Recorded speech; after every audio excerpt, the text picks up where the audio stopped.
Yes.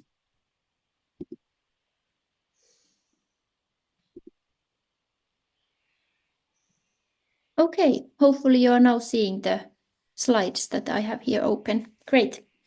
So we have a short introduction today to the project and especially the work package 5 that Matti just presented. So my name is Outi Valo, and so I will tell you about a little bit of the background of the collecting and this documentation work and why we actually chose this as a topic for this webinar.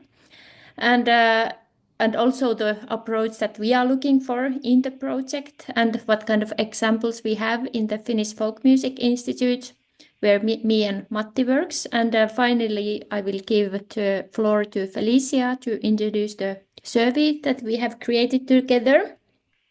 And so these are the topics. And also in the map, you will see the project area that is now in this and the Aurora area in this project. So I start with the definition of the ICH, intangible cultural heritage, which was mentioned in earlier and in the webinar text. And I know that many of you know this very well and by heart. And but this is the definition in the UNESCO Convention related to ICH. And this convention was adopted in 2003. And now 183 countries has ratified it. And for example, Finland ratified the convention in 2013. And also non-governmental organizations can apply to be accredited for this convention. And Finnish Folk Music-instituutti was accredited in 2018.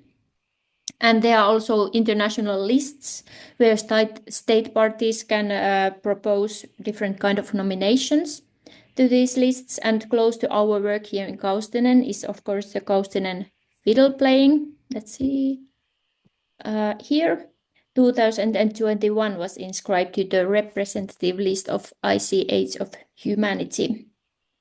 And and if we go to back to the upper part of the slide with the definition, there are of course many important things in the definition. For example, the like community involvement and the idea of living heritage, mutual respect, and human rights, and in the very end, the sustainable development.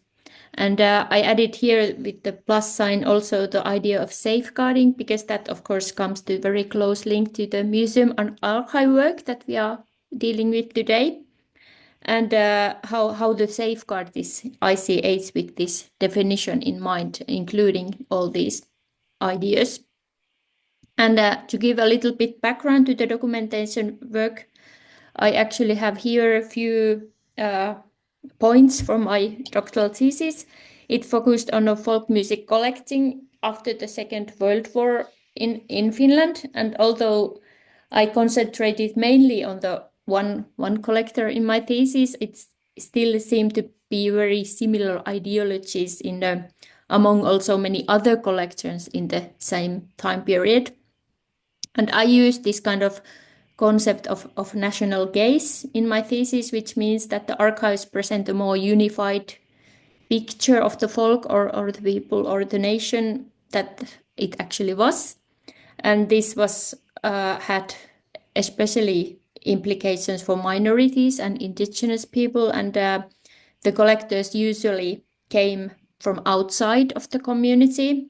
For example, in the case of Karelia, they wanted to present the Karelian heritage as a Finnish heritage, and also until the 1960s, the focus was also in the stories and songs of the victorious side, of the Finnish Civil War that was in 1918. So the archives are rather silent about the fact that the folk or the people who were living in Finland were not so unified or united in a way that the archives want to show, but actually very diverse and divided into more than one camp. There are, of course, interesting exceptions, not only these kind of things, but in general, most of the archive collections are collected with this kind of approach. And the time period, this was more common was quite a long one. And in this project, we are very interested more recent shift towards this kind of community approaches. And we have three main themes in our project that we are looking at how this community approach might work maybe in practice. And this is not, of course, not a perfect one, but we chose three main themes for our project. So first one is the ownership issues. For example, how communities are involved in defining how to use these collections, for example, how they can make the decisions that who will use the actual collections. Then the other part, community involvement in documentation, is now the webinar that we are in, dealing with that. And actually, our first webinar was more connected to these ownership issues in April, wasn't it? Yes. And so now the focus is more on what communities think that should be documented or collected, and how they could make these decisions, or how could we transfer the decision power to communities. And third one for the future will be the dissemination, which means like making the collections public or available to all. And so also there, what communities actually think about this issue, what should be public, what shouldn't be public, and how they could decide of these issues. And we have very good examples today how this increase this community involvement in the archives, and we will hear them in the presentations later. And maybe I was thinking that we could also mention few examples from our archive as well. So we have been recording and documenting different kinds of material, especially during the Kaustinen Folk Music Festival since the 1974 here in our Finnish Folk Music Institute and in our archive. So our archive is quite a young one, and for example, the Finnish Literature Society has much older folk music collections than our archive. But for example, during the festival week, we record all the musical performances in one stage. And so we try not to make this kind of, how to say, top-down decisions that what is folk music from our side, or what we think it would be folk music. And rather the performers themselves can decide that what to perform, or how much, for example, traditional songs they would perform, or how much new material or composed more contemporary folk music they would perform.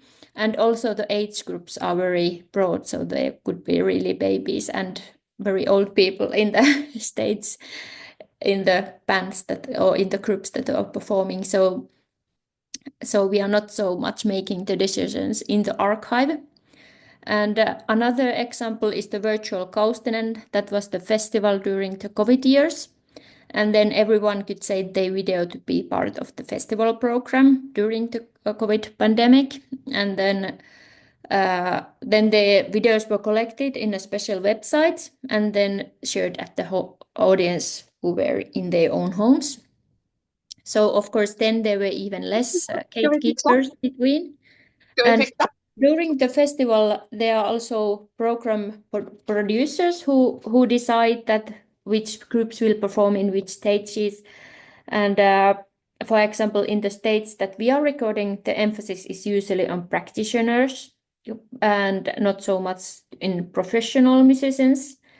And we are thinking that this also shows the diversity of the practice, because many of the groups don't have their own publications, for example, like in Spotify or YouTube, like the professionals do. But the virtual Kaustinen was a good example, because then everyone could really send their video, and basically it was just checked that the videos are legal and according to the Finnish laws. And now we are also looking for new ways to get the community more involvement in the archive work. So it's really nice to hear your examples in this webinar and discuss more about the ideas. And let's see if I could change to the final slide.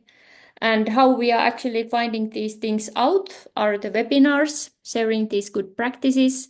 Then we are keeping archive workshops and museum workshops as well for with the professional side, like discussing together about this kind of roadmap that we are creating in this project for the archives and community involvement.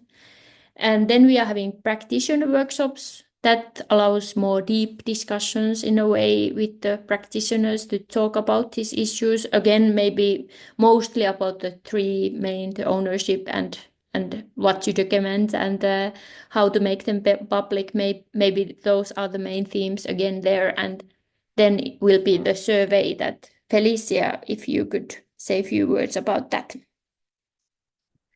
Of course I can. Hello everyone, my name is Felicia Sjölin and I work at the Västernorrlands Museum with contemporary documentation, where I mainly work with outreach and I do interviews with music practitioners in northern Sweden, basically.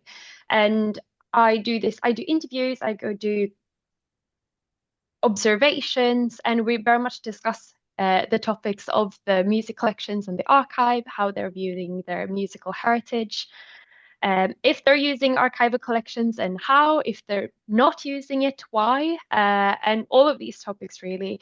And in regards to this, I want to urge as many as possible to use our survey that is live currently, where we're asking very much about the music collections and the communities. We want people who are maybe working within research, but not only that, it could also be music teachers or people who just like to participate in local jams to fill out this survey so we can get a broader understanding on how they are using archival materials, and if not, why not, for example.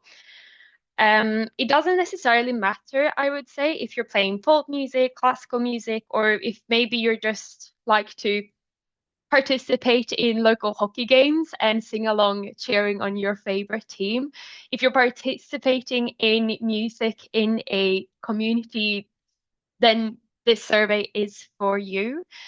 You can fill out the survey in both English, Swedish, and Finnish. And if you scan the QR code, you get to it immediately. I will also send the link to it in the chat.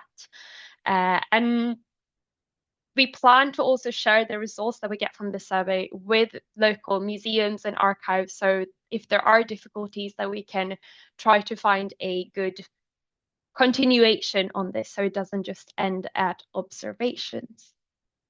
I'm going to keep this very short because there's so many interesting speakers here today. So I'm actually going to leave it there, I think.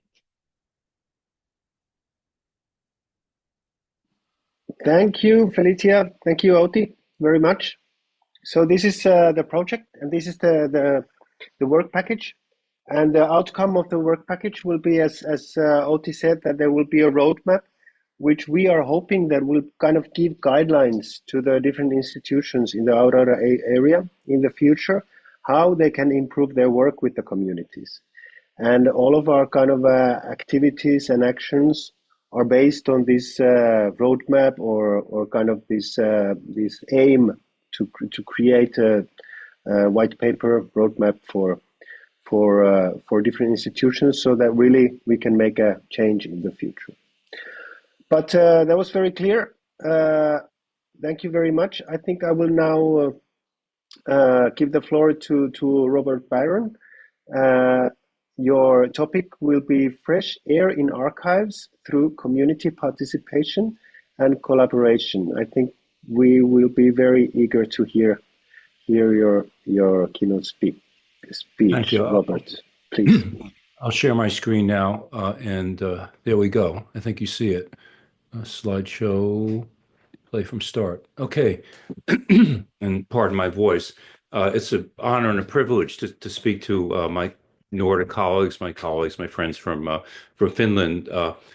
One of the very best professional and personal experiences in my life was in 2005 when I was a Fulbright specialist in Finland and spoke and met many colleagues and went from Seli Archipelago all the way up to Inari and began in early May and ended in the end of May. It was like a flower opening up. I got to experience True North in the late winter, and also to experience all the extraordinary work that's being done in the Nordic area. There was a graduate student colloquium among folklore students in the Selly Archipelago, and our um, late beloved esteemed colleague Barbara Klein was there, and Kristen Kutma, and really got a sense of the wonderful intellectual energy and also the great interest in informed and conscious public practice.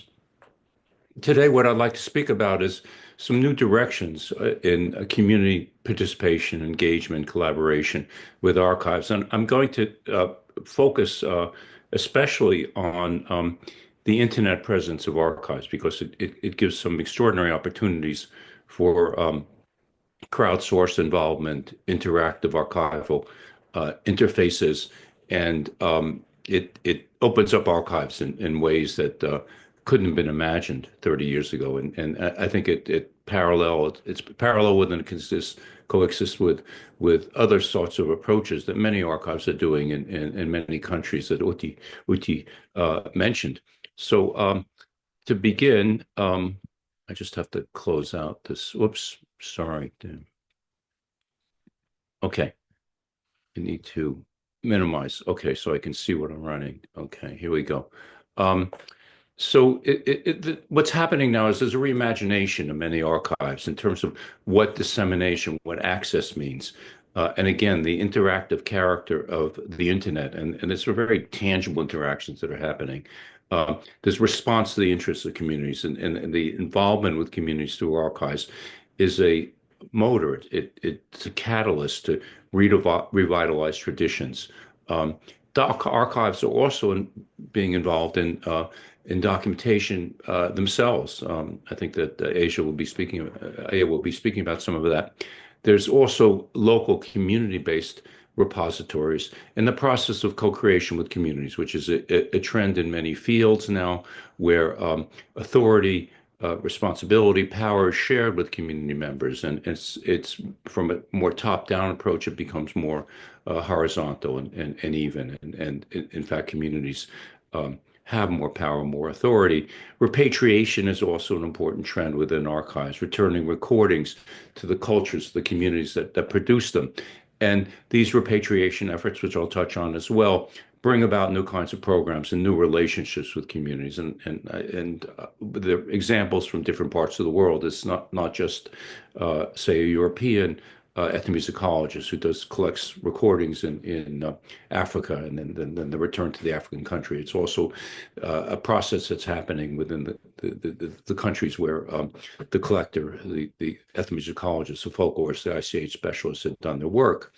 The internet dimension of archives also brings about new digital management challenges because digital materials are infinitely reproducible, and that brings about important questions about privacy and maintaining traditions, particularly which are sacred, and developing new methods to protect that privacy.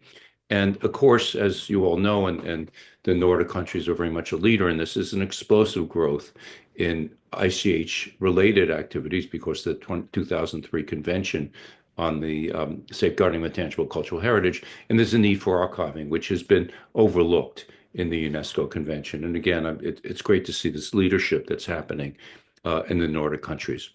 So I want to advance this. What's happening?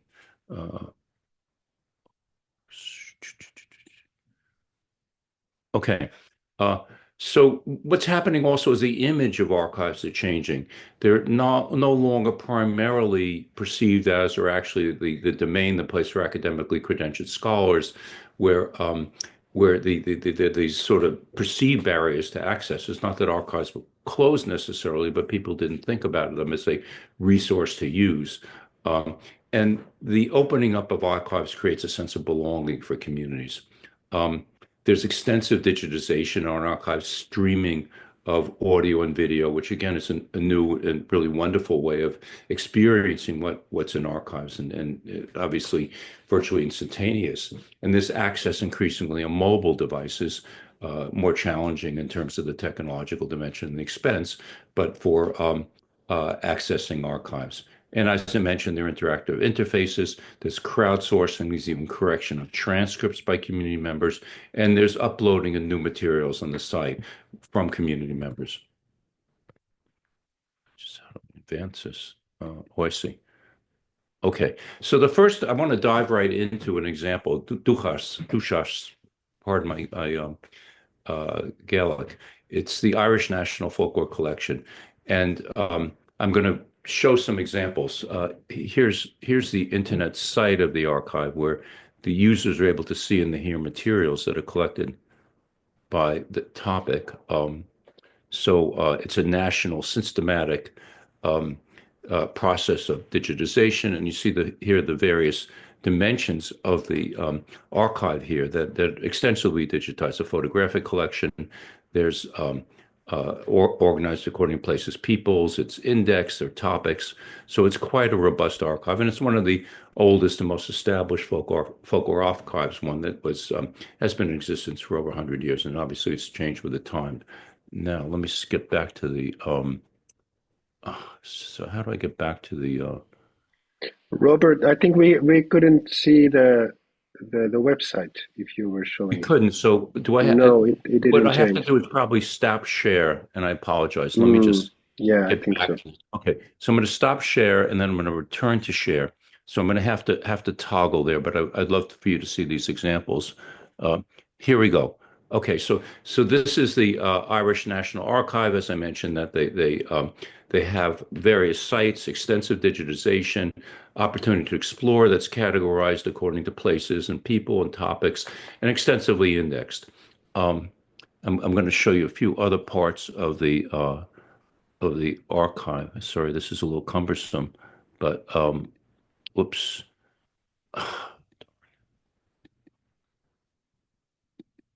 Okay. They have, so I have to stop the share. This might not work, and I apologize. I think I have to, how would I get, oh, I know what I have to do. If this is too time consuming, I won't do this, but I want to show you these examples because they're really quite vivid. So it's going to stop share and then share again. So here we have an exhibit on St. Patrick's Day. We all know it very well. It's become like almost a global kind of holiday where they use materials from the archive, and it's an online exhibit. So I'm sure you're familiar with that, but that's also a way of presenting the materials within the archives as an educational sort of practice. And here you have some narratives, some stories from the archive. Then returning again, and I can do this. Hopefully, I can do this fairly swiftly. Okay. PowerPoint. Um, there can be the editing of transcripts, and let me do this swiftly again. Stop share and then share again. Uh, so I think this is a rather radical approach to archives, but something which is very exciting. So community members can look at transcriptions of materials that were created in the past and then correct them online and give feedback and give their perspectives. And of course, they deal with the licenses and the intellectual property considerations. And let me get back to the share. It's a little awkward, but I love to show you these things. And then they also provide guidelines on copyright, downloading, and the use of sensitive materials. So the ethical considerations are there as well. Let me just go to the next slide. Okay, this is an archive that I find very exciting. This feature in the Latvian Folklore Archive, the digital archives of Latvian folklore. They have a user interface where visitors to the website can sing along with the archives. You hear a recording that was recorded historically, and then the user can sing, they can record, they can arrange, they can compose new compositions and upload their own cover versions right on the archive, right on the website. So let me get to that and do the share. Share. Stop share. And then share again. Let me see if I can even get a song here. Yeah. So Here you have a song here. Maybe you can hear it. Whoops. Čīgans zēns no tirgus mājās 6 zirgiem brauc, satiek meitiņu melniem matiem vai. So you have an interface there where you can record it yourself. So there's an English version. You can explore it yourself. I think this is one this is a feature which would be a wonderful one to replicate, to use as an example, to borrow, to steal, whatever. I'm sure with their permission wouldn't be actually stealing. But this is a terrific example of an interactive interface. Now I'm going to go back to my presentation, and I'll try and minimize this back and forth. Okay, share. Okay.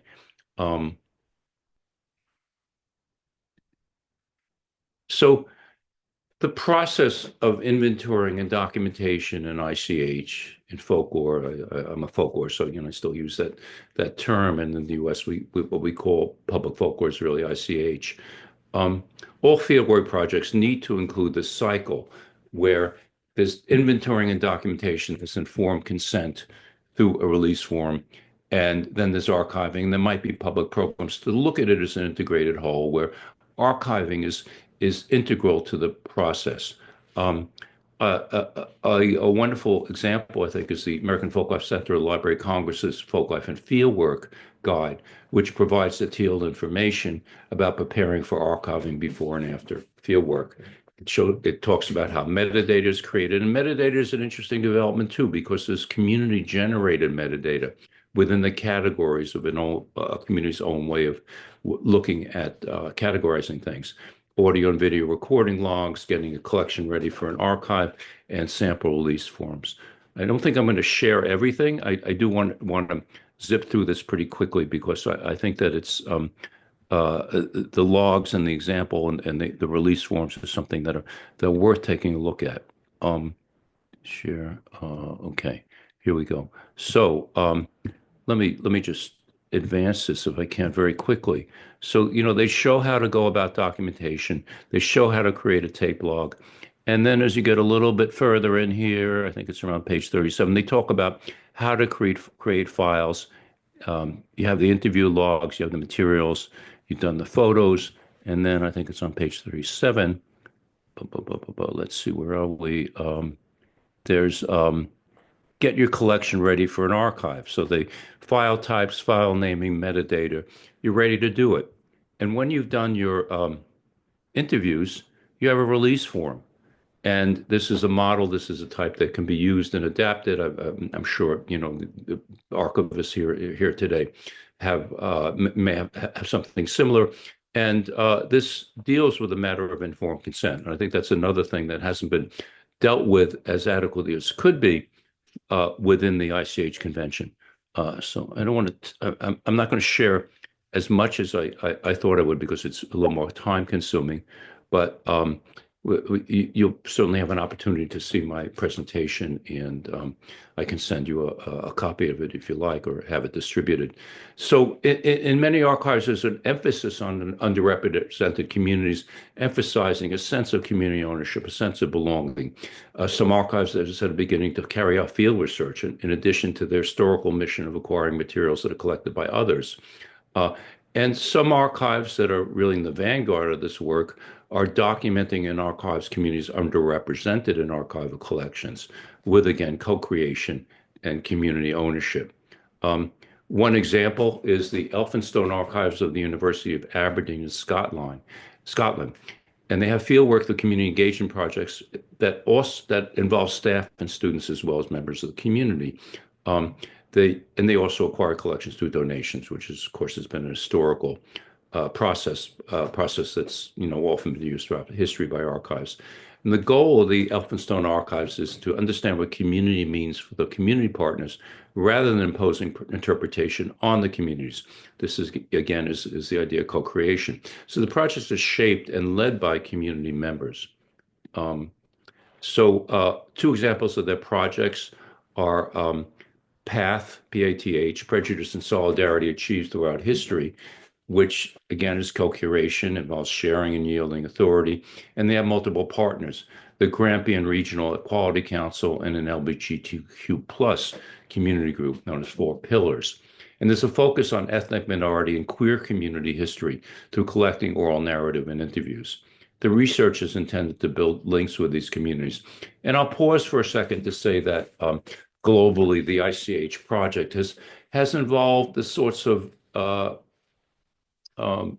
dimensions of ICH, dimensions of heritage, that don't necessarily involve the marginalized communities. And it's sort of avoided some things that might be more, should I say, controversial or involve communities that have been ignored. So I think that, with ICH, yes, you do want to present a good face for your country and your nation, but I think moving forward, the ICH project could be more inclusive of various kinds of groups. Another project at Elphinstone is Voices, the Community Story Project, which is a partnership with the Scottish Council on Archives, where stories of there's stories of New Scots, so those are immigrants, people who moved to the area from somewhere else. Another project, which is also quite exciting in Ireland, is the Cork Folklore Project, which is a community-based project. It's a partnership, again, with a University College Cork, and Northside Community Enterprises. There are interviews about working life, leisure, social change, health, childhood, and everyday life. And there's a focus on the challenges of society. The researchers have included long-term unemployed people. I believe people with addictions have also been included as people doing the research. One very exciting and innovative project, which was carried out with medical and scientific agencies in Ireland, is the Cork Folklore Project, about stories of infectious disease over the past decades in Ireland, about protection as well as infection. There's a feature in there called Catching Stories. So one of the materials there is an interviewee narrating his anxious experience when he got a polio shot. When there was a polio epidemic in the 1950s, there was what was called the branding iron. It was a huge needle that was used and fear about it. And among the other materials, there were a poetry book autographed in the sanatorium, a memorial card, and handicrafts. I want to just show you something about this interview because it's really quite compelling. And give me a second here, please. Stop share, and then share again. Okay, here we go.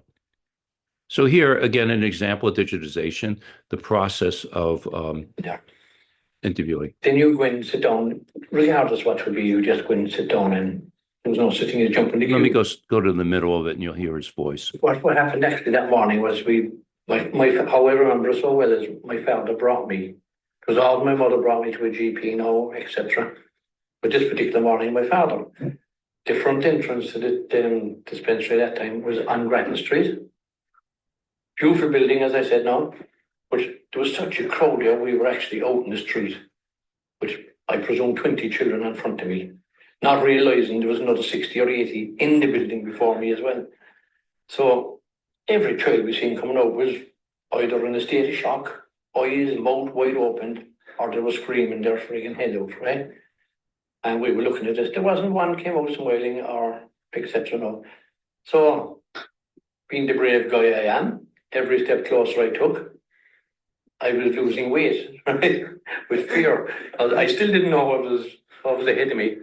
Eventually we got in the front door, and then it was like benches, like in the church seats, and you got your seat and you go along the rotation and etc. We to get closer and closer for the branding iron, as we call it. And every person, every child that came out of that room was like someone in a different planet, right? From the fear and the pain, that I didn't realize the pain was so severe either. Next week we're getting closer and closer. And I'd say now I had 3 or 4 to go. And at this stage now, I was only 8 years of age now. Now I'm open for correction as regards times, etc. But I was about 8 years of age. And I was a skinny runt. And by the time I got in there, I was after losing another 2 stone with fear. in with me anyway, and I remember I couldn't tell you which doctor it was now, but this thing came out, and it was like a branding iron for cattle. Actually, it was like a bolt, about 6 inches long, and it looked as if he loaded kind of cartridges into it. And the needles 55 years ago weren't as thin, believe me. These things look as thick as a refill of a biro, like small nails, we say. And I think there was 6 or 8 of them at the one whip. So no, if you asked me my name, I couldn't tell you. I was scared, stiff. But I remember my father catching my left wrist and arm and really squeezing me tight. The GP told them, don't let him move. And then all of a sudden there's this sudden shock of a thump went into your system, like as if you were electrocuted. Okay, I'll stop it there, and I'll go back to the PowerPoint.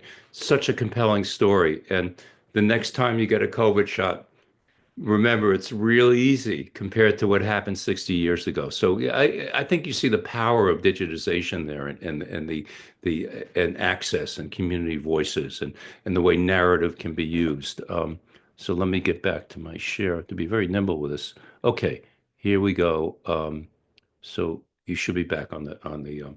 Okay, so I want to talk about repatriation and how repatriation is a way to revive and revitalize traditions. And what happens with repatriation of audio materials? So with repatriation of museum collections, you have the actual object. With the repatriation of audio materials or photographs, you have high quality, in the case of audio, digital recordings that were collected in the past, and they were housed in the archives that brought back to the source cultures. It's viewed as a reparative, redressive, decolonizing practice, internal colonies as well as outside of a country, that create new, more equitable relationships between the archive and the community. It can reawaken cultural memory and renewed interest in music, for example, that's not in the active repertoire. There may be an adaptation of these songs in contemporary performances. There might be ceremonies and performances which will occur, creation of educational materials, databases, booklets, and or videos that are developed in the return of the recordings. So here's an example. This is one organization I happen to be involved with in New York. It's the Association of Cultural Equity, Alan Lomax's collection in the Mississippi Hill Country. It's the repatriation of Mississippi Hill country music, blues especially. Video, audio recordings of photography were returned in an event organized at a local library, multiple partners, and there were public programs. So they demonstrated flute making from river cane growing from the river, and they performed the traditions were repatriated. And it was really a springboard to stimulating local interest and pride in the traditions. There was a book with photos and essays about the tradition, a DVD that was distributed to families and descendants and musicians. There were also educational materials, 22 online lessons that dealt with the historical meanings and functions. They had biographical sketches of the musicians and experiences for students in a sequential learning program, as well as adult education rather. There were lectures and discussions, workshop-oriented participatory experiences, and demonstration classes of lessons for elementary and secondary schools. American Folklife Center started one of the first major repatriation projects in the early 1980s with music that was recorded on wax cylinders in the 1890s, 90 years before. There was a powwow, an Indian dance that was developed, and there was a joyous rediscovering of lost musical traditions. There's another project that American Folklife Center is doing called Ancestral Voices, with digital restoration of wax cylinder recordings, corroboration with the Passamaquoddy, which is a Native American community. What happens is the elders in the community review the recordings were restored. They transcribe the songs and stories in their language, and they added enhanced metadata. So here you see the sharing of authority. You have this metadata has historically been the province, the responsibility of archives. Now you have community members, these Native American people, contributing and adding the metadata and revising it. This project also utilizes the Mukurtu content management system, which is used by a number of indigenous communities. They make traditional knowledge TK attribution labels for heritage materials based on indigenous cultural protocols. These labels indicate which materials can be used for access by non-tribal members and which should be restricted for the use of the tribe. So this is a way of protecting sacred materials that belong to the community materials that are private and could lose their power if they're shared. And this is something that can be done digitally with protection of digital materials. So Mukurtu is a free open source platform. It was built with indigenous communities. It can be used on mobile devices, and you see this quotation here in terms of empowering communities in an ethically minded way, in a culturally relevant way, open community-driven approach. In Australia, the Warramunga people developed through Mukurtu a digital archive. It's viewed as a virtual gathering place where visitors can access publicly available material, including images, audio, and video, and get video. Again, there's some restriction to users who are provided with the appropriate user status. So this is that traditional knowledge restriction. Let me, I know I've gone on for a little while. I just want to show you this for a moment and do the little dance with the sharing. Hang on a second, stop share, share. Here we go. It's an attractive space. It's a virtual space, a gathering place, a sharing place, a digital place where you can see the experience of the community, but there's also materials which are restricted for this Aboriginal community from Australia. Okay, let me go back to my presentation and okay. Whoops. Okay, so another thing that's happening is archives are giving professional guidance for archives which are community-based. What's happened with the in the last 20, 25, 30 years is communities are doing their own documentation. It's no longer only the kind of activity that's done by cultural specialists, ICH specialists, or ethnomusicologists, folklorists, anthropologists. It's happening on an unprecedented scale. Just go to YouTube and you'll see what's there. It's made easier by smartphones and affordable editing software, by social media. And communities are taking their own initiative to preserve and safeguard the non-digital documentation. Archivists can give direction for that and collaborate with these community-based archives. Another example that's been done from Australia is the National Library is an online starter kit for community groups to preserve their digital heritage. It gives information about archival practices, such concerns as issues as organized and protecting collections, intellectual property, and funding. Coming to the close of my presentation, I think that what we're seeing in archives is a paradigm shift, a really transformation in some archives, and I think it's increasing in the idea of authority in who has the right, the power to represent their culture, and the knowledge and the involvement of source communities shape and determine how the materials in archives are interpreted. It's a reciprocal project, it's dialogical, so it involves a dialogue between archives and communities. There may, as we see, be changes in metadata, which use the cultural categories of the source communities. But we should remember that there's still authority that archivists retain in these projects, in framing the projects and setting them up and determining how collections are accessed and processed and codified and protected. So it's a shared process, but there's still the expertise and knowledge of archives, as well as a respect and a deference and a collaboration with communities. And we also see this development in how informed consent occurs in the digital sphere with restrictions on access. And these put into play at times questions of ownership and, of course, the restrictions, which are especially challenging in the digital age. There's also ethical issues. There's a data management policy that the International Society for Ethnology and Folklore has put together, recognizing that conditions in the past for collecting traditions of other cultures have changed, the need to respect moral rights and cultural self-determination of communities, and the approaches to the materials collected in past have also changed. So this data management policy notes that under problematic political conditions or shaped by social and cultural paradigms, these are no longer acceptable, the approaches that were used in the past.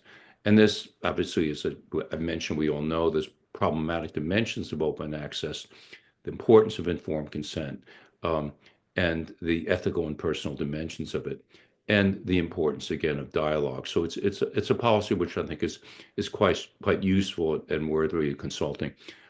Finally, as I mentioned at the beginning, what's happening now through the ICH project, it's bringing about inventorying and documentation on a scale which may be unprecedented in the history of the world, but there's been too little attention to archiving. In the operational directives of UNESCO, it's only mentioned in passing archives. And the ICH NGO Forum, we've begun to push for recognition of archiving. There'll be an event at at the intergovernmental meetings of ICH in Paraguay in a few weeks. And there's a need to recognize this an integration of integrating inventorying with archiving, archival training, using existing archives for research and as repositories, and to be used as a resource for creating other repositories that are community-based. And the archiving really articulates, it relates to the UNESCO Charter on the Preservation of Digital Heritage and Memory of the World. I might mention that a few weeks ago, I had the privilege of speaking before the Memory of the World Global Policy Forum. And there was virtually all the presentations were about paper, historical document-centered archives.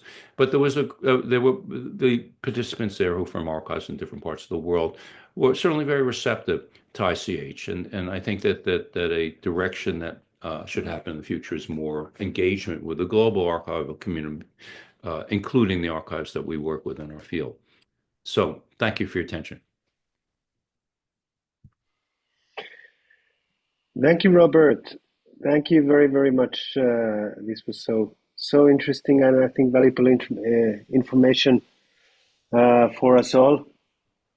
I should say, I always forget my references. Let me just share this so it's on the screen. And, that's the proper practice that you do the references. Okay, so you have references there. Yes. So anyway, I betray my background as a scholar, but you have. Thank you. I think we have a few minutes. We can have one question if somebody has anything to ask Robert. I think this is very intriguing.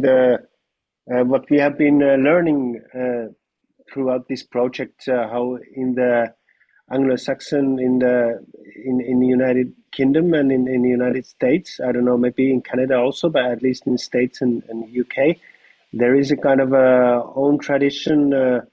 You were saying, Robert, about public folklore and using that term that you kind of have been you have been working with these topics for a long time, but then the kind of the concept and name of intangible cultural heritage is maybe something that's a little bit confusing, and maybe we don't have those connections that much in the museums, in the archives, at least in the European side. So I think this is very, very, very valuable. I don't see any questions. We will have a short time in the end for discussion, so you can leave the discussions or the questions also there. Maybe I will ask Robert one thing. I was wondering about the traditional knowledge labels. We also had in the first webinar in this project, we were talking about the labels, and we had somebody to present the system, and that has kind of been something that we've been following, the idea of the traditional knowledge labels and how they have formed the system. And I think in this work package, we really feel that this is the way for the world how to really deal with the archives, that we have to have a labeling system, and then the communities, they have to have a say or authority in doing that system. Of course, the traditional knowledge label, it's just one way of doing it, but the kind of the principal idea is there. But do you feel it's problematic or good or perfect, or how do you feel about the traditional knowledge labels? I haven't had direct experience with it, but I know with indigenous communities in Australia and in the United States and Canada, I believe as well, that it's been something that's welcomed and has been successful and it's been designed by the indigenous communities. So it's, and as I mentioned, repatriation, applies anywhere. So, if there's a scholar at a university in southern Finland, Western Finland, wherever, who has materials in Karelia, it would be a matter of returning these providing high quality digital copies to a cultural institution or community in Karelia, for example. So I think that this is a matter to be determined by communities themselves with the labels, but there's not just an example of the problem of privacy. There's also exploitation and appropriation and financial gain by appropriation of materials and archives. There's these examples of songs that were Steve Feld, the ethnomusicologist, has written very compelling piece about this, that were collected in Oceania, the Pacific region, and then became like big hits used in commercials with no compensation to the local people. So there's that protection of intellectual property dimension in terms of labels and privacy protection with digital materials. Yeah, thank you. That's very interesting. I think we will be going on next. So we will have Camilla Bratland and engaging with Sami communities in making Yoik archives open to the public. The Digit Yoik project will be the topic. Camilla Bratland, Associate Professor, Arctic University of Norway. And we were not worried at all that you will not be here, but now we are seeing you, Camilla. So please, if you feel ready and you have the tech going good, then the floor is yours. But we are not seeing your. Yeah, now you're here. Great to have you here. Hello, hi everybody. Thank you so much for the invitation, and I'm sorry I missed the opening. Can you hear me all right? Yes. Yes, okay, thank you. Yes, so I will try to share my screen. Okay, and I hope it works. Share. Oh. Yeah. You're probably seeing something. What do you see now? It's not now. It's now it's good. Yeah, now it's the right presentation mode. Yes. Okay. Thank you. Yeah. So my name is Camilla Bratland. I work together with the Samforsk research group here at the University Museum at the UIT, the Arctic University of Norway. And together we had the opportunity to have funding from the Cultural Directorate in Norway to work with our archives of Sami Yoik and make them open to the public. It was called the Digi Yoik project. So first I will just start a little bit with the background. So the background for the project is that there has been an ongoing discussion about how to open up our archives of Sami Lohti or Yoik to the public. And the Tromsø University Museum, we hold a large collection of Yoik or Lohti. It was gathered in the period from 1949 approximately until actually just a few years ago. And some critical voices among the Sami and also the Sami parliament have voiced their opinion to open up the archive, to repatriate it to the Sami society.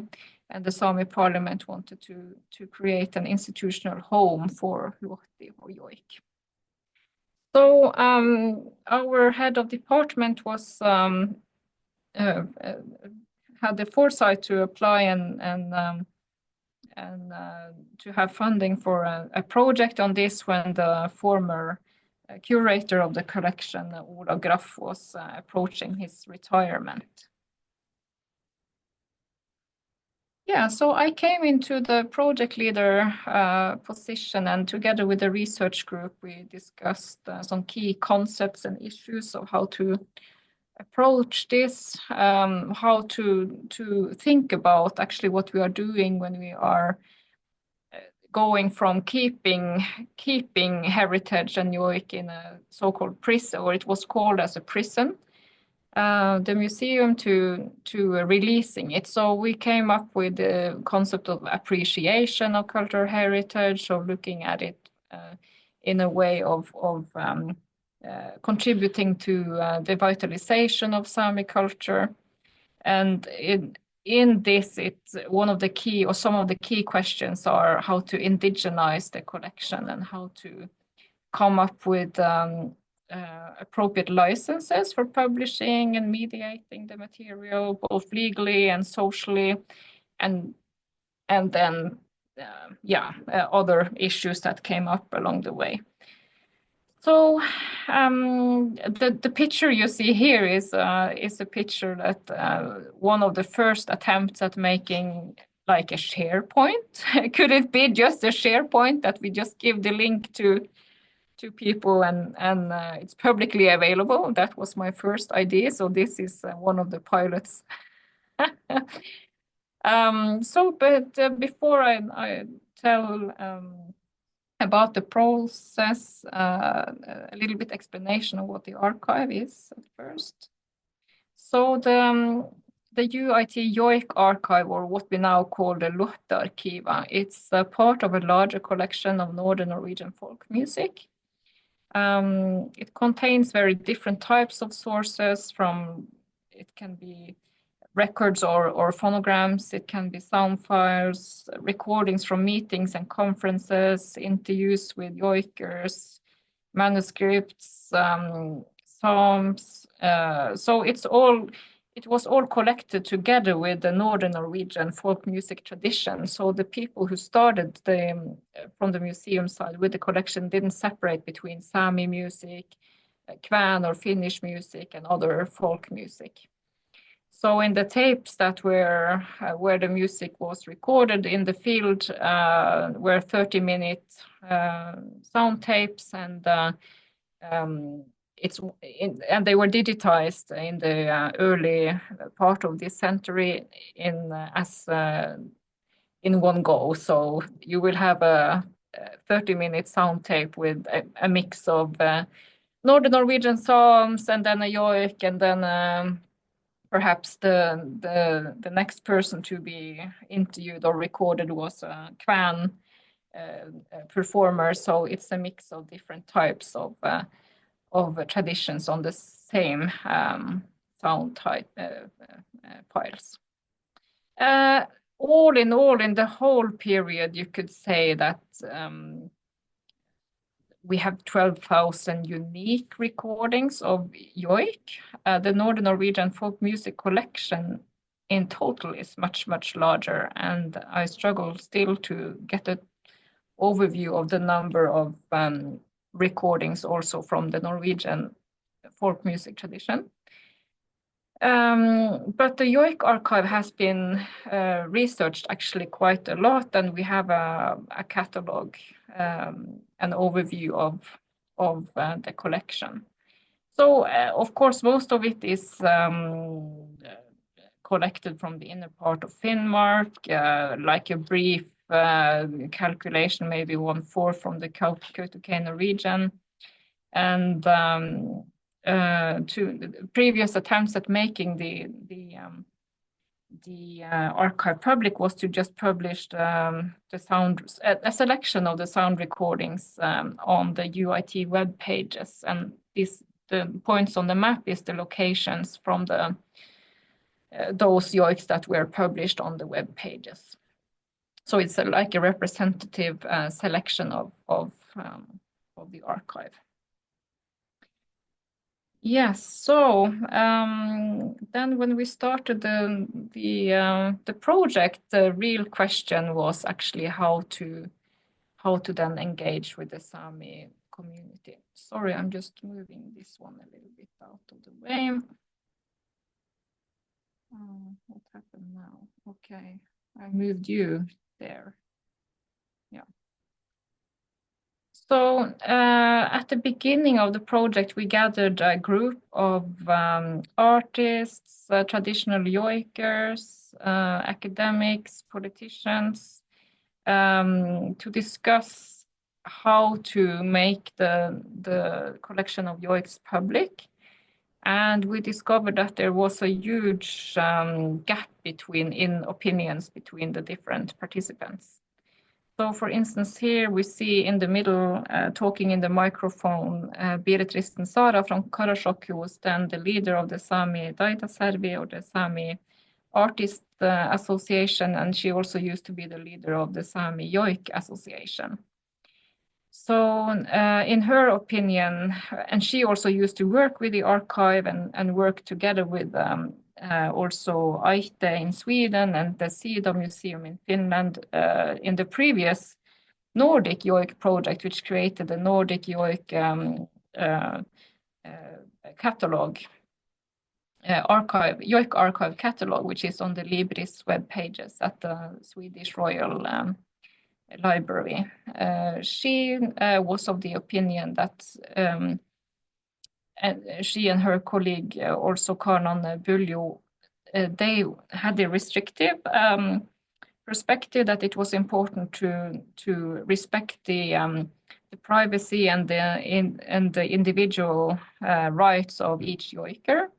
And there was the Yoigi Servi, or the Yoik Association, has been working together with Tuno for a long time to have the rights of the yoiker and the person being yoiked and the person who first invented the yoik to have their rights recognized when publishing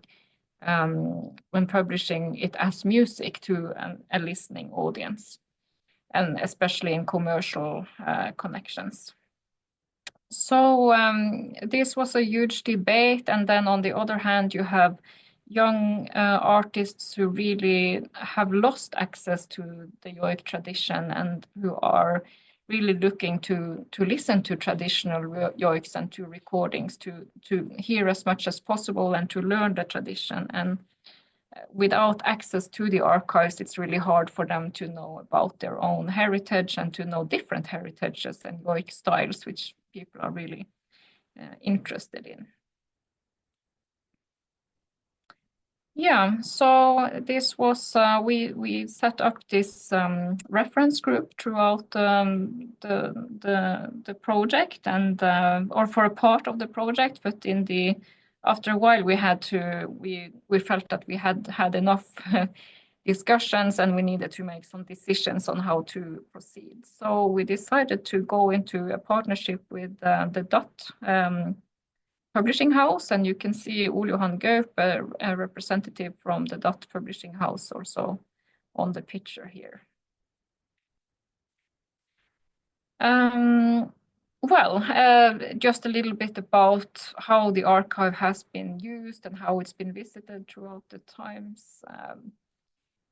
There are just a rough calculation from the last 10 years. It's that it's been very popular, so it's been very accessible to artists who wanted to come and listen. But the rule has been that people have to come into Ola Graf's office and sit there and through that gain access to the archive.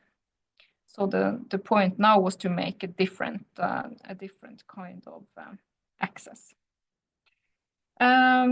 Well,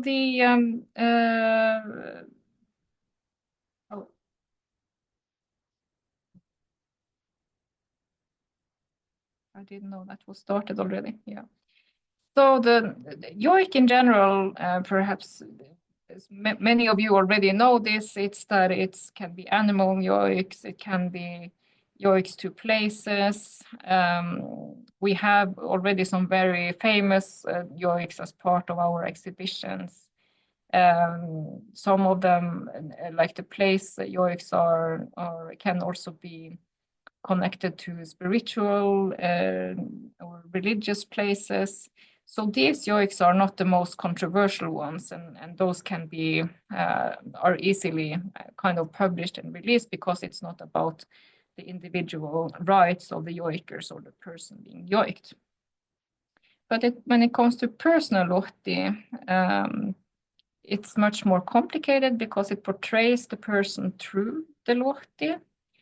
And the right of the yoik, and there is the right of the yoik to both the yoiker and the person being yoiked, as I said. So it's the reference group described it as a kind of personal ID. So it identifies community relations. It's a very personal thing, and some of the content in the yoik are, of course, adapted to the context and the listeners. So it can contain stories about people that descendants and relatives don't want other people to hear beyond the listening group that it was intended for.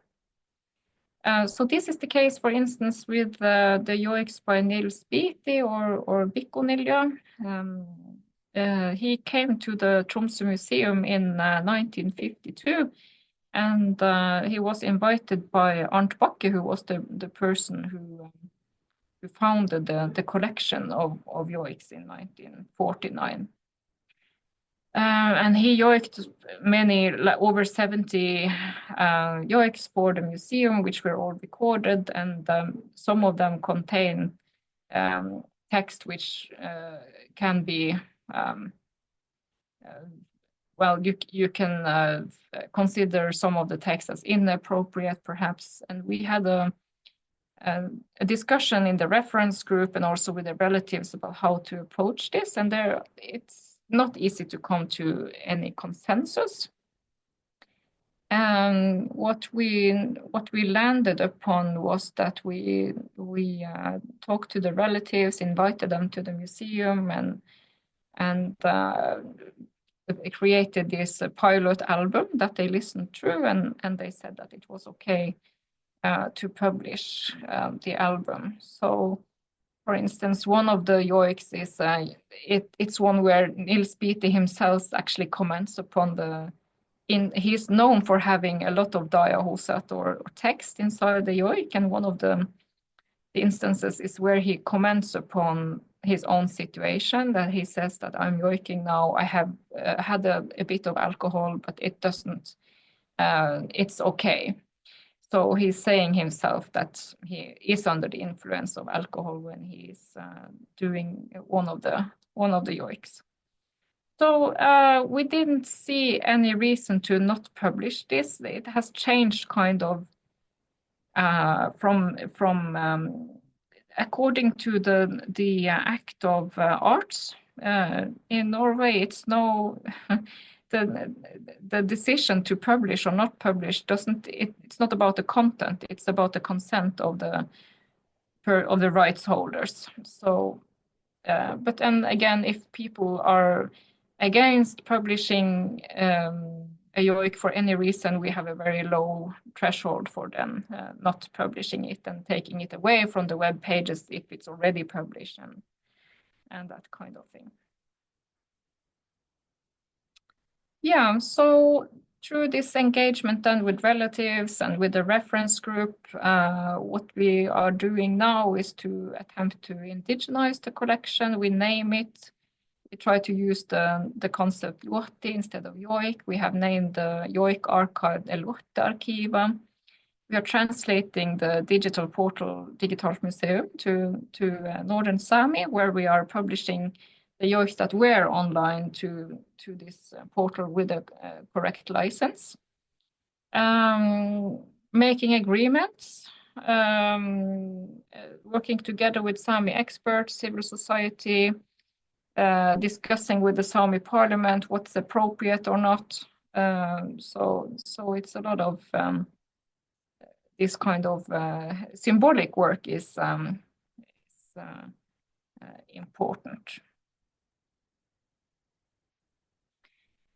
Yeah, so a little bit perhaps about the licenses. What we decided is that the material prior to 50 years, according to the Arts Act, it's freely available, and the newer, so we are working mostly with that older material. The newer material is so far not included in our new open strategy, then that's the next step. In principle, when it's kind of fallen into the free, it can be also published commercially by private persons. But what we do is that we decide where to publish our material, and we are happy to go into agreements and make agreements with others if they want to collaborate with us and publish some of the archive material or perhaps new yoiks that they are making based on listening to the archive. So we encourage this kind of collaboration now instead of saying, no, you can't use the archive. We instead want to have a piece of the cake if it's about publishing it to streaming services. And we have 3 albums already now on streaming services. It's supported by the Sami Parliament and issued by the Dot publishing house. And then we are now talking to communities and museums that want to have their own collections of yoik, for instance, from the Dietno-Tana area, from the Varangel area, and they want to know how we did it and how they can go about to make their archives also more available.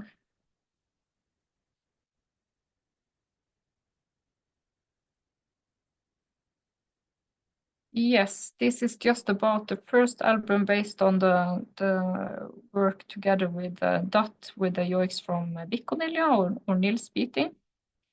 And it's become a very popular album, and we are very pleased with the result. And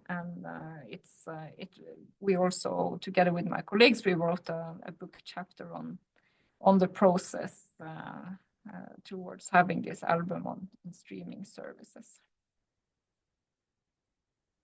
And the advantage of doing it in this way is that we have really, reached the young audience and also older listeners through the young people. And this is a real kind of shift in the way we work, from where people had to come to the archive, had to go through all of these old papers and where they can now just access this on Spotify if they want to. Yes, we also find that it's easier now to engage children. For instance, one of the albums is from Animal Yoiks, and this is a picture from the Ridorido Festival where we released this album for the children's festival, and it was easy to teach children then the yoiks when they can go into their parents' phones and listen to the yoiks that they were taught during the course at the festival. The Digital Museum platform is it's a platform where it's more focused on the metadata and the information about the yoikers and what the yoik is about. So we were lucky to work together with Risna Nina Kvernmo-Gaup, and she is very dedicated and sometimes calls to relatives that she knows or to her father or to others that are knowledgeable about yoik to hear who was actually this yoiker, what does it mean. And she does a very thorough job of entering new information about the archive that we didn't have before, but of course that's very time consuming and we have to stop at some point. So now we are considering whether it's best to gain the kind of quality information for each recording or whether to publish a lot of recordings with less data. Yeah, so in general, you could say that our goal is an archive that's indigenized, appreciative. It's given back to the Sami societies through repatriation. The challenges have been the choice of media platforms,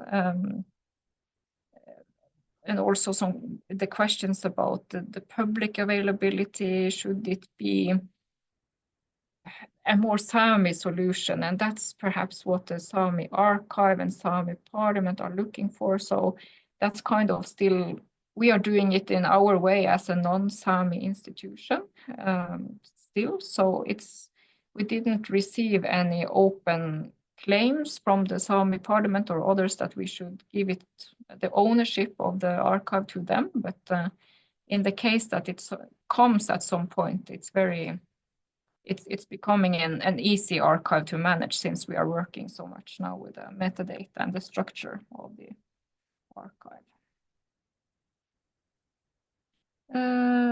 Yeah, I think I will just stop there. This is also part of a presentation about this issue of repatriation in a Norwegian context, where we already had some discussions in the museum sector about this.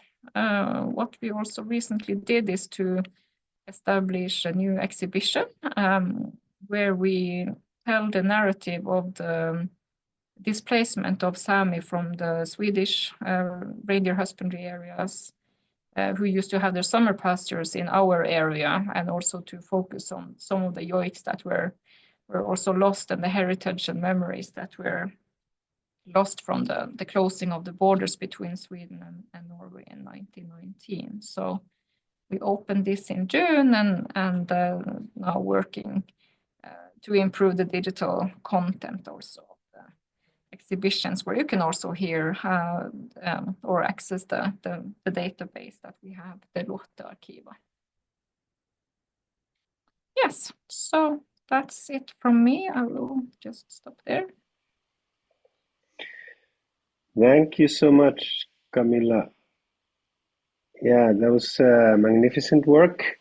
Thank you for that, and a great talk. I just always keep on wondering, like, and this gives so many thoughts, kind of the idea also in the United Nations with the indigenous peoples' traditions, knowledge, methodology, how much there is to learn, and kind of that we really have to work with that, and also share the information.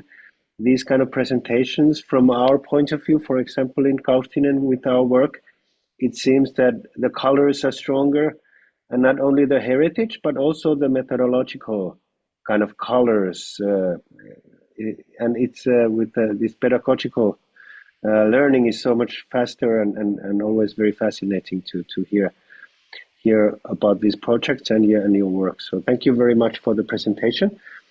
We will go on with Eija.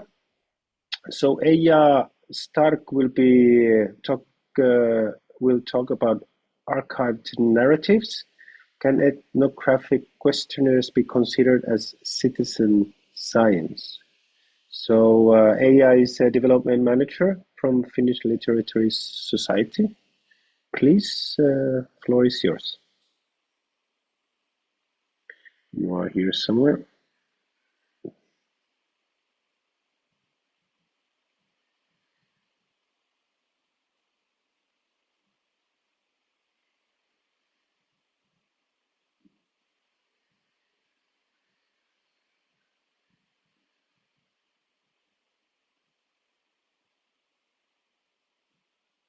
Hey, I guess you see my slide now. Yeah, it's not in the presentation mode, but was it so that we planned to do it? Is it now in the presentation mode? Nope. Okay, I only have it. Can you check if you can change the slides? Then I think we can. Yeah. We can manage with this. Can you see them now? It's the first one. Okay, so it just doesn't. Wait a second. If you click with the mouse, the following slide, then I think it should be showing for us the next slide. Like if you push. number 2. If you press with the, yes, if you press, yeah, then we will see your second slide. So you can transfer with that kind of. Yeah, okay, let's do it this way. Correct. Fine.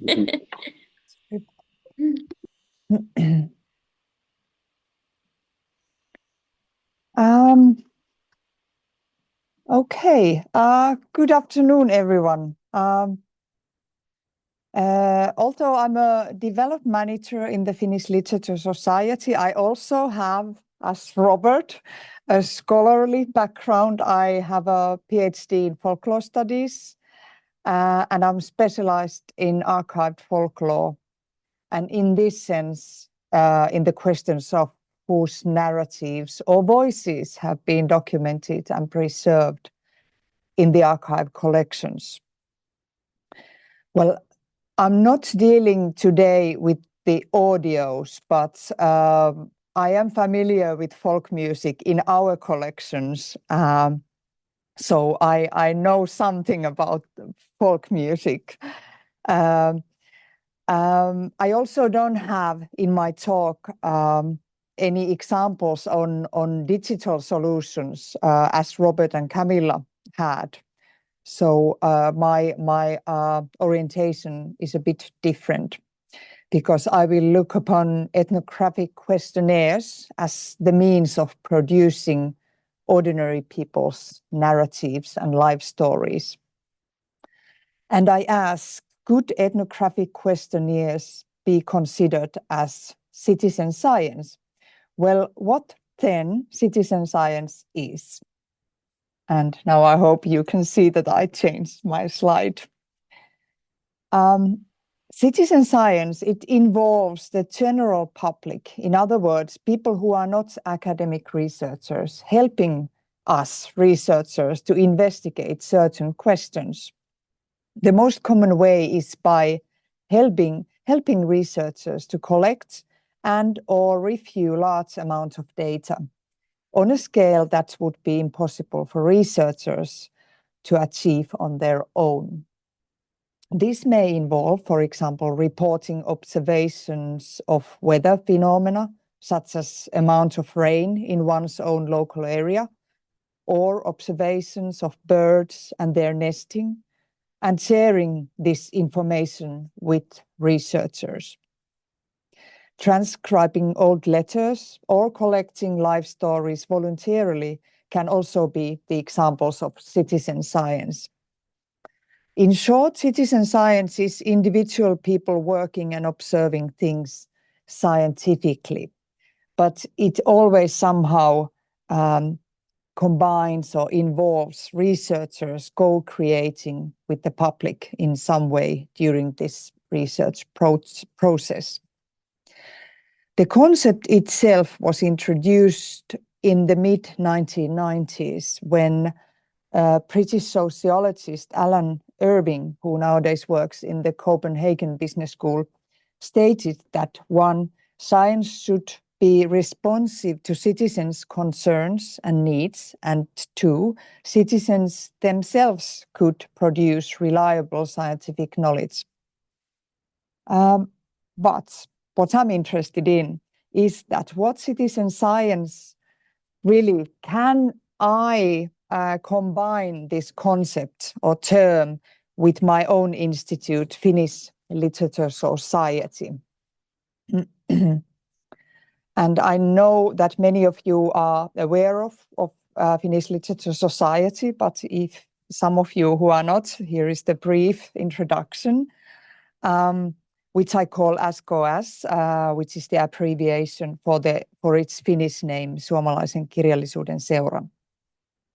SKS, that was established in 1831, is an independent, non-governmental organization which has, for example, its own multidisciplinary research institute, folklore and literary archives, and academic publishing house. We are an academia for the study of folklore, Finnish literature, maybe I should say in plural, Finnish literatures and languages. We are independent, although half of our money comes from the government. we are the biggest folklore archives in Finland and probably even in the world. And the history of our ethnographic collections goes back in the early 19th century, which the ethnographic collections were more sporadic and based on individual collectors. It wasn't organized in the sense as it is nowadays. The first organized ethnographic questionnaire here in the SKS was in 1935-36, when was the Kalevala's 100 years jubilee. In its ordinary people, or we can call them the folk, were encouraged to send in all types of folklore to the SKS folklore archives. So what I mean when I'm using a term ethnographic questionnaires, then my next slide, I have some definitions. It's a method of collecting information about people's knowledge, beliefs, attitudes, and behavior. In a way, very much what intangible cultural heritage definitions include too. In SKS, this usually has meant that we ask people to write about specific topics and on their own words. So in a way, SKS sets the topical frame and the individuals respond the way they themselves want to. First ethnographic questionnaires, such as the Kalevala Jubilee questionnaire, targeted only traditional folklore genres like proverbs, charms, and belief legends, to name few. Moreover, the orientation in the questionnaires was toward the past, and this meant or means that back then researchers in SKS, they were specifically interested in how people thought of the past time people had lived their lives and what these past time people believed in. So actually, they didn't ask that how you are thinking about the things in life, but how your grandmother or grandfather used to think. This kind of information collection continued until the 1960s, when paradigm shifted. Then SKS started to organize ethnographic questionnaires based on a prose narrative relating to a personal experience. And this is really, it was a global paradigm shift in folklore studies, not only here in Finland. Yeah.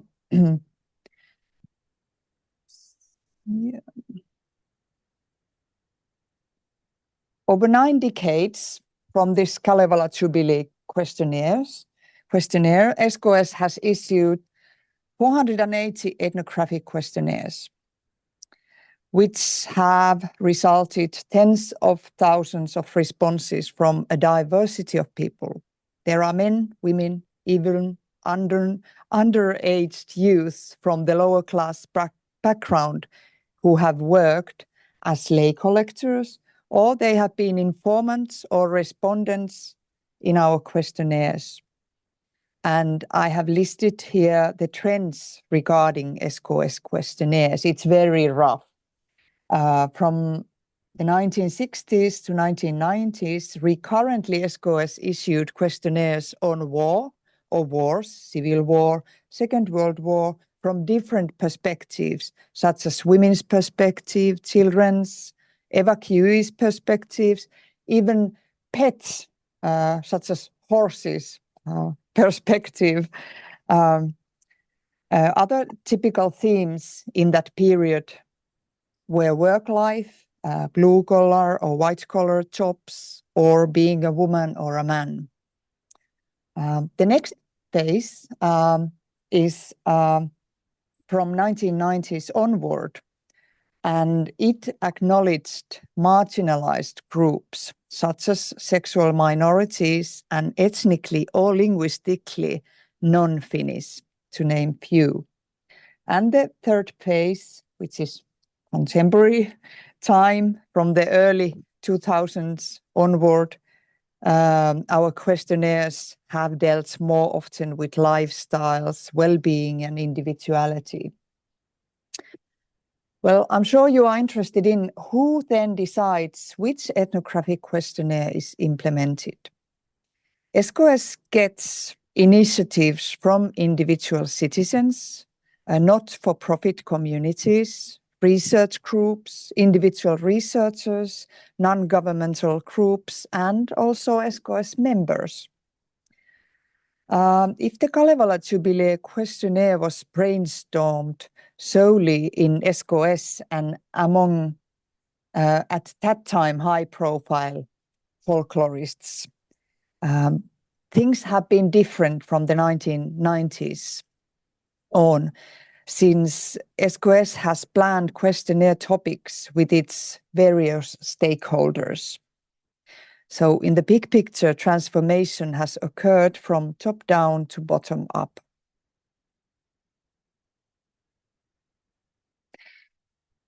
While SKS organizes several ethnographic questionnaires per year, between 10 to 15, and these questionnaires are open to all, SKS also has a network of respondents. At the moment, there are 405 members who voluntarily want actively respond to our calls.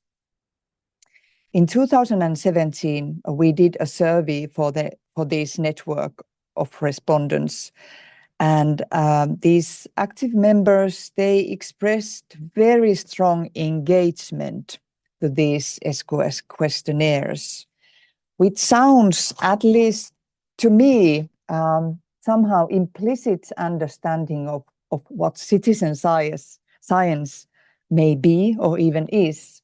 And I have put some extracts of the survey answers, like one respondent told that it is of great worth that materials, meaning responses, in the archives are for researchers. The other respondent wrote that to SKS archives, I can freely write on my own words. Another reason to write and tell about traditions is that I am familiar with those things. It is great that my personal history, meaning stories, will be documented and preserved in the archives. So finally, I go back to my big question: can or could ethnographic questionnaires be more explicitly considered as citizen science? And I have 2 points. First, forms of citizen science need always history, as I have tried to describe you in the case of SKS and its history of ethnographic questionnaires. Second, I believe that in order to have genuinely citizen science, there must be first bottom-up procedures, which then researchers or academics understand or realize being systematically constructed or methodologically formulated. SKS questionnaires are a way of engaging people who would not otherwise come into contact with research. Yes, I think this is what the situation is. Respondents gain better knowledge of what research entails and how it is conducted. Yes, I agree that this is really the way how we understand it now. Ethnographic questionnaires build relationships and create dialogue between researchers and society. Do I think ethnographic questionnaires as the concept should more be marketed as citizen science? My answer is yes.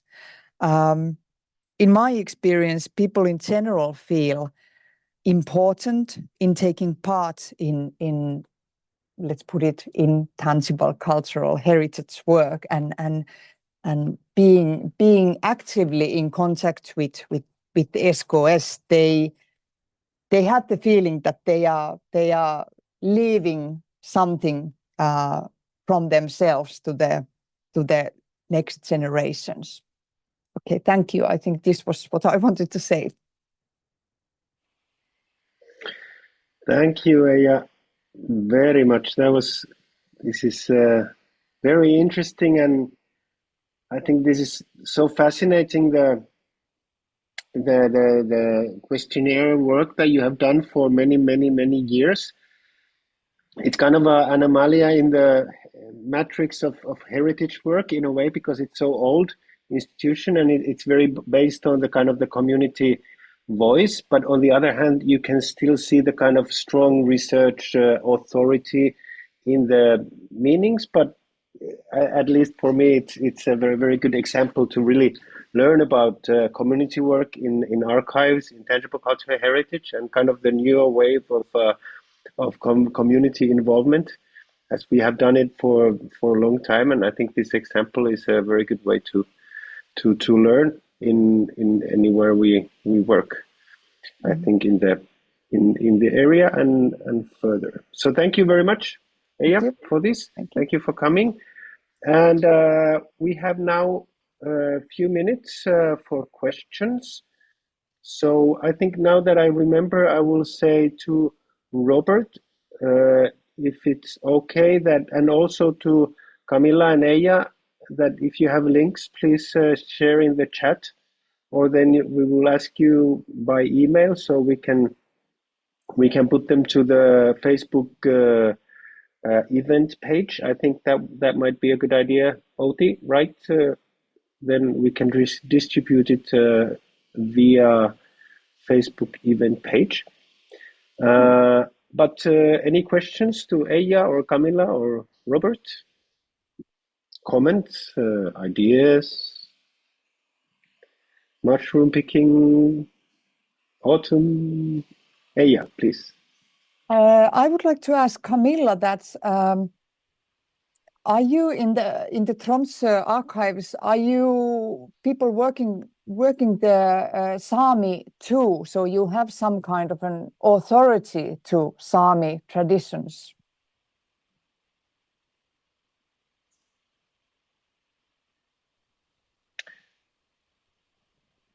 Camilla, if you are there. Yeah. Yes. Yes. Yeah. Thank you, Eija, for the question. So yes, we are also Sami working with the archives, and it's a question of, for instance, me as a coastal Sami, I did not grow up with yoik as a tradition. To the contrary, my heritage is that growing up in a very Laestadian religious area, we were told that yoik is a sin, and or not directly told, but it wasn't part of our heritage at all. So it's not automatically the case that just by being a Sami you are then the appropriate person or the person to work with Sami cultural heritage. But through my training and background, having worked very broadly in the Sami society and with very interdisciplinary and also being part of the Sami communities, I think that it's at least a step on the way, and I function more as a kind of door opener to others who I know are more knowledgeable than me, and I can ask and make sure that their expertise is consulted and that we try to benefit from that in the work with the archives. But it's not a Sami organization. So there are many Sami museums in Norway that are financed mainly through the Sami parliament, and they have a very different legitimacy, of course. So yeah, that's it's still an issue of debate. Yeah, this is just a comment that I know some. I'm not talking about the Sami communities, but there are some ethnic groups, I would say, that's if you want to archive their materials, you must have at least one of the community member working very tightly with the archivist, because otherwise the rest of the community, they refuse to cooperate. There must be some kind of a middleman,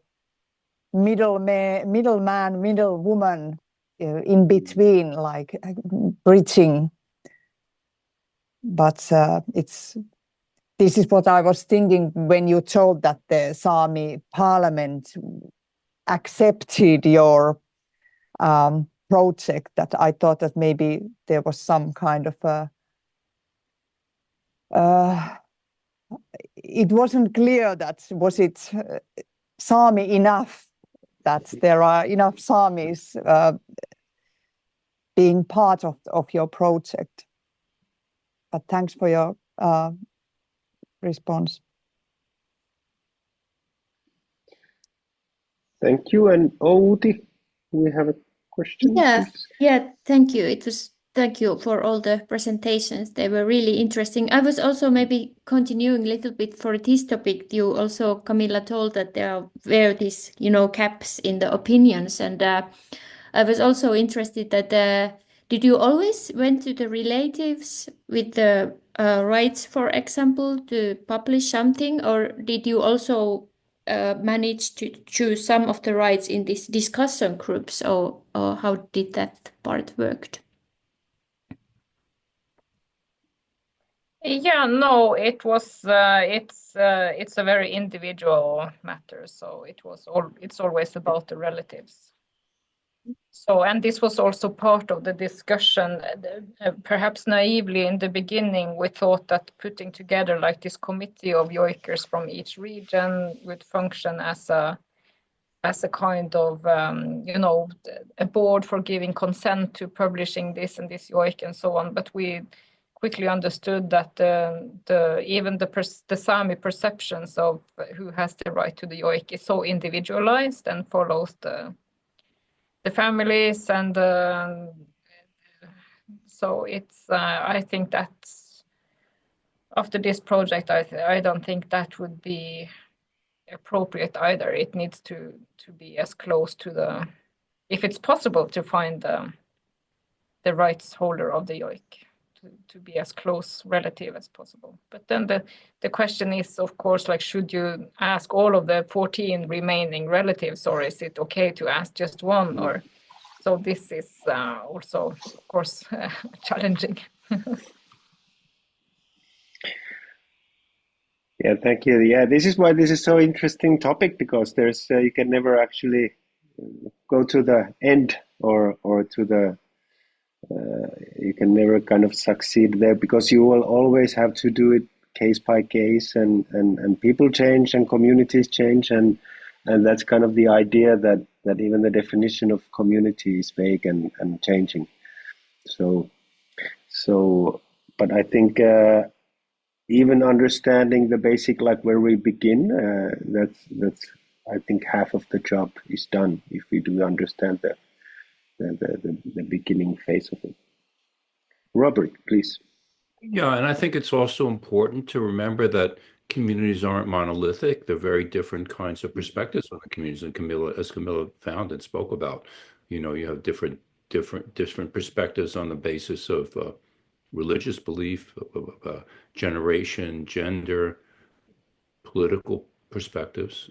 So it's not, UNESCO says community involvement, but community involvement is complex, because of different kinds of people, community. And often those of us who've done field research know that often the first person to approach us is somebody who's kind of marginal in the community, right? Who's not like right in the center of it. So you have to have a kind of perspective, and as Camilla's done, draw different voices in from the community to get different perspectives and different points of view, and that's the way you get a sense of a community.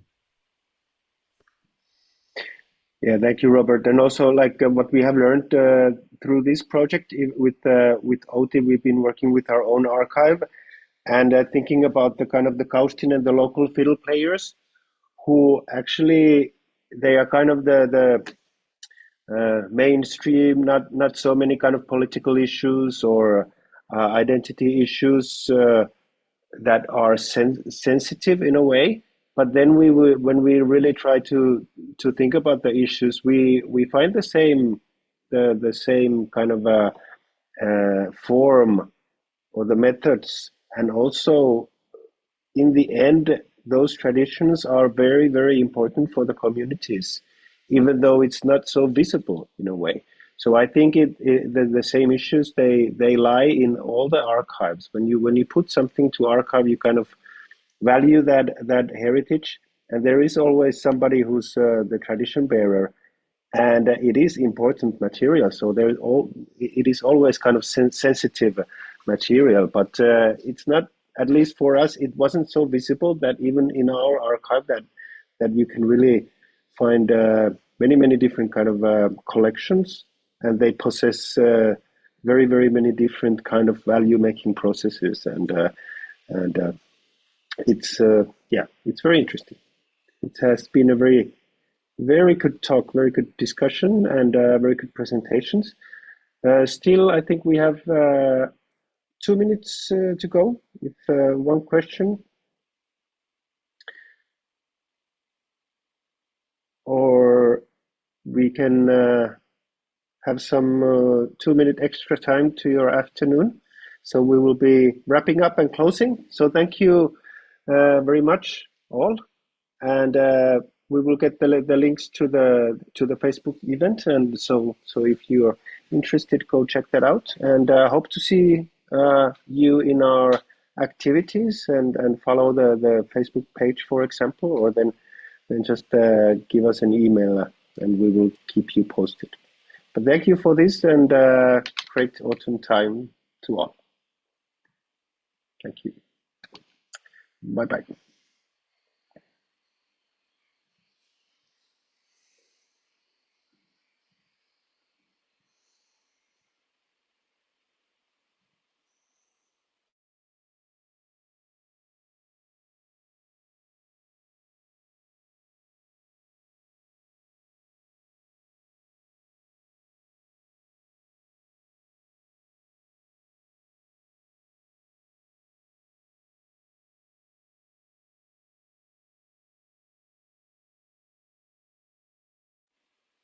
I'll be closing. Bye bye. Bye bye, and thank you all so much. Thank you. Bye.